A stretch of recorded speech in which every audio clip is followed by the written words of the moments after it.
धमकी से नहीं, दस्तावेज से बहता है सिंधु। शोर कम, डेटा ज्यादा, भारत का यूएन मैसेज। गिड़गिड़ाहट नहीं, प्रक्रिया तय करती है पानी।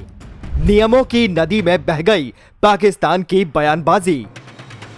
ठक ठक, पहले धमकी, फिर गिड़गिड़ाहट और अब संयुक्त राष्ट्र के मंच पर वही पुराना राग। पाकिस्तान की सियासत एक बार फिर वही चक्र पूरा करती दिखी, जिसमें पहले तल्ख तेवर होते हैं, फिर अंतर्राष्ट्रीय मंच पर शिकायतों की पोटली। फर्क बस इतना है कि इस बार जवाब भी उतना ही साफ, सधा हुआ और कूटनीतिक था। भारत ने यूएन में बिना ऊंची आवाज, बिना उंगली उठाए तथ्यों के साथ बता दिया कि सिंधु का पानी कब, कैसे और किस शर्त पर बहेगा और क्यों। ये किसी की रहम नवाजी नहीं, बल्कि समझौते की मर्यादा से जुड़ा मामला है। पाकिस्तान ने हाल के दिनों में जिस तरह से बयानबाजी की, उससे ये संदेश देने की कोशिश की कि भारत पानी रोककर दबाव बना रहा है, लेकिन यूएन में भारत की बात सुनकर साफ हो गया कि वहां भावनाओं का नहीं, नियमों का खेल है। सिंधु जल संधि कोई भावुक दस्तावेज नहीं, बल्कि तकनीकी, कानूनी और व्यवहारिक ढांचा है। भारत ने याद दिलाया कि संधि के भीतर रहकर ही हर कदम उठाया गया है और जो भी कदम उठेंगे वो उसी ढांचे में होंगे। यानी धमकी की भाषा के सामने कानून की भाषा और वही निर्णायक होती है।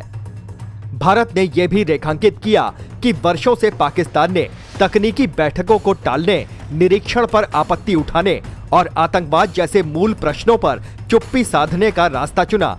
फिर जब अपने ही बनाए प्रतिरोध का असर दिखता है, तो वही पक्ष अंतर्राष्ट्रीय मंच पर मानवीय संकट की दुहाई देता है। भारत का जवाब सीधा था, पानी का मुद्दा राजनीतिक शोर नहीं, बल्कि प्रबंधन है।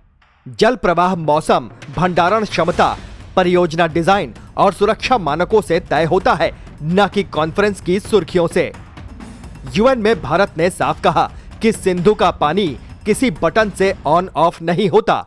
भारत की परियोजनाएं रन ऑफ द रिवर है, जिनका मकसद बिजली उत्पादन और बाढ़ प्रबंधन है, न कि प्रवाह रोकना। ये भी बताया गया कि जब भी पानी छोड़ा जाता है, वो तकनीकी समय सारणी और अंतर्राष्ट्रीय मानकों के मुताबिक होता है। यानी कब देंगे पानी का जवाब कोई तारीख नहीं, बल्कि प्रक्रिया है, और वही प्रक्रिया सबके सामने रख दी गई। पाकिस्तान की गिड़गिड़ाहट दरअसल उसकी अपनी रणनीतिक उलझन का आईना है।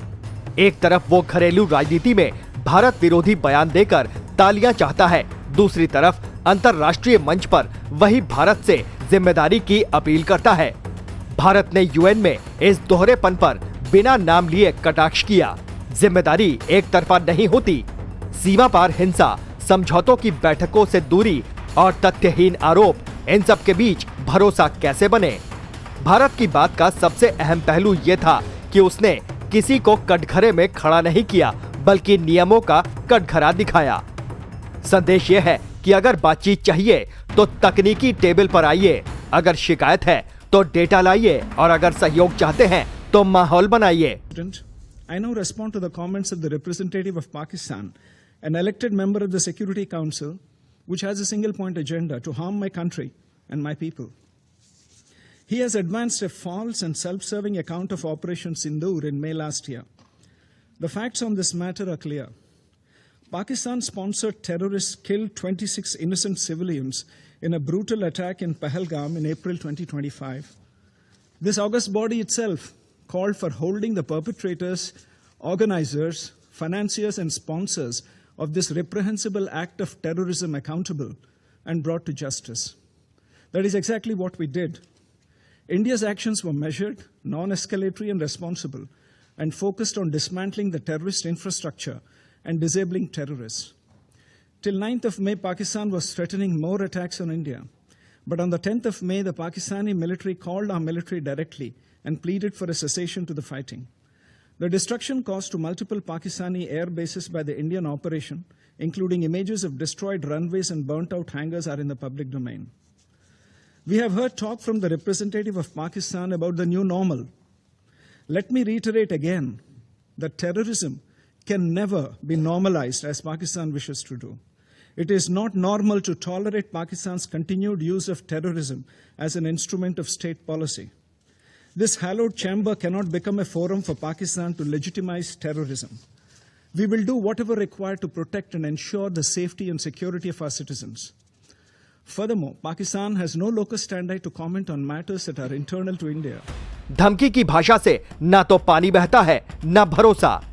ये भी स्पष्ट किया गया कि भारत अपने नागरिकों की जल सुरक्षा से समझौता नहीं कर सकता।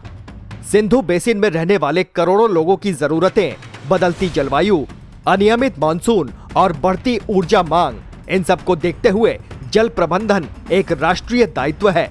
इस दायित्व को निभाते हुए भारत किसी भी अंतर्राष्ट्रीय समझौते की अवहेलना नहीं करेगा, लेकिन किसी भी तरह के दबाव को भी स्वीकार नहीं करेगा। यूएन में रखे गए तर्कों से यह धारणा भी टूटी कि भारत अचानक फैसले ले रहा है। हकीकत यह है कि हर परियोजना के पीछे सालों की अध्ययन रिपोर्ट, पर्यावरणीय आकलन और अंतर्राष्ट्रीय समीक्षा होती है। अगर पाकिस्तान ने इन प्रक्रियाओं में सहयोग किया होता तो आज शिकायतों की जगह समाधान की भाषा होती। कुल मिलाकर धमकी के बाद गिड़गिड़ाहट और फिर यूएन का मंच, इस पूरी कहानी में भारत ने वही किया जो एक जिम्मेदार राष्ट्र करता है। तथ्य रखे, नियम बताए और प्रक्रिया समझाई। संदेश साफ है, सिंधु का पानी न तो राजनीति का हथियार है और न दया का दान। ये समझौते विज्ञान और समय सारणी से बहता है। जो इस सच को मानेगा उसके साथ रास्ता खुलेगा, जो शोर मचाएगा उसे जवाब मिलेगा, ठंडा, सधा हुआ और कानून के पन्नों से निकला हुआ। Team news watch India.